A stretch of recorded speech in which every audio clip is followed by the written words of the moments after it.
Muy buenos días, jóvenes de quinto semestre. Bienvenidos a su clase de historia de nuestro tiempo. El tema que veremos hoy, o comenzaremos a hablar de él, porque nos va a llevar 2 o 3 módulos, va a ser acerca de la Revolución Francesa. Este es un hecho muy significativo, no solamente para Europa, sino para toda la geopolítica del mundo. Vamos a ver cómo el pueblo, harto de ser explotado y de no tener ningún derecho por las obligaciones, se van a levantar en armas contra su rey. Esto es un hecho inédito porque recuerden que los reyes en ese entonces pues se decían que era de signo divino y hay de aquel que se oponía al rey, puesto que se oponía al mismo papa y al mismo Dios. Ok, la sociedad francesa de los siglos XVII y XVIII se dividían en 3 llamados estados. El primero era el estado noble, el segundo era el eclesiástico y el tercero se llamaba llano. Los 2 primeros eran clases privilegiadas y el tercero pues pertenecía a la burguesía, el proletariado, los artesanos y los campesinos. Francia tenía en ese entonces aproximadamente 25 millones de habitantes. La clase privilegiada se dividía en el alto clero y la alta nobleza. Y por otro lado estaba el bajo clero y la baja nobleza. ¿Por qué nos referimos a esto? Porque el alto clero y la alta nobleza era la gente que rodeaba al rey. Entonces, realmente esta clase privilegiada no tenía ninguna utilidad en la sociedad francesa de ese entonces. La mayoría del tercer estado, el llano, pues estaba formado por campesinos, los cuales estaban sujetos a contribuciones y deberes feudales. Recuerden la figura del señor feudal, era algún militar, alguien amigo del rey, el cual le daba grandes porciones de territorio y se dedicaba a gobernar, con el pretexto de proteger a los campesinos que se encontraban ahí, pero los campesinos tenían que pagar, obviamente, renta de sus propias tierras a los señores feudales. Además, tenían el derecho de paso, que le llamaban, o de caza, mejor dicho, en donde podían estar los campos sembrados, y si los señores feudales o sus invitados iban persiguiendo un zorro o un venado, pues podían pasar encima de estos sembradíos y nadie les podía decir nada. La burguesía estaba formada por comerciantes, por industriales y también por banqueros. En ese entonces estaba iniciando este negocio. Y entonces ellos estaban interesados en iniciar un movimiento político.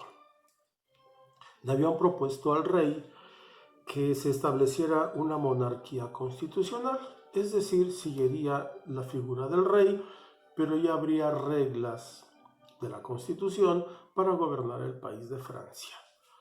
Es como lo que encontramos ahora en la actualidad en Inglaterra y otros países que todavía tienen a su soberano, a su rey. Es una figura decorativa en realidad, pero lo que estaban buscando la burguesía era precisamente esto. El rey obviamente no estaba interesado en ello, como va a delegar su absoluto y divino poder sobre todos sus gobernados, ¿no? En 1774, el gobierno de Luis XVI va a recibir el rey. Se va a morir Luis XV y entonces su nieto, quien es Luis XVI, va a recibir al país en muy malas condiciones económicas. Pues los despilfarros de la corte, los gastos hechos en la guerra de los 7 años contra Inglaterra y las erogaciones debidas a la ayuda francesa para la independencia de los Estados Unidos de América habían agravado la situación económica y provocando obviamente una pobreza más, pero no en el alto clero ni en la alta nobleza, sino en el estado tercero, el llano. Además, en 1786 va a haber una mala cosecha, no llovió suficiente y por si fuera poco, en 1788 y 1789 fueron unos inviernos muy crudos. Por lo tanto, el tercer estado, el llano, se vio mucho más afectado y realmente comenzó a haber una gran hambruna, comenzó una gran pobreza en Francia en ese entonces. Lo que va a motivar, obviamente, para que comience ya a haber conflictos entre los campesinos, principalmente los señores feudales. Los señores feudales, obviamente, pues tenían sus privilegios y ellos cobraban sus rentas y ellos cobraban, inclusive el alto clero cobraba el diezmo. Entonces, la burguesía va a convocar al pueblo francés para declarar la Asamblea Nacional. Esta Asamblea Nacional, que va a ser el 17 de junio de 1789, va a ser el primer movimiento político tratando de hacerlo pacíficamente. El rey, Luis XVI, dijo que estaba de acuerdo en esa reunión, pero en realidad los engañó. Reunió a sus tropas y va a comenzar realmente una revuelta. Entonces esta Asamblea Nacional, ya que fue corrida de París, se va a reunir en otro lugar y ahí van a declarar precisamente la Constitución y se va a comenzar a elaborar una Constitución. Entonces, el 14 de julio, al ver que el rey había mentido y les había agredido con su ejército, el 14 de julio de 1789 se van a levantar en armas en París y se van a dirigir a una fortaleza llamada la Bastilla.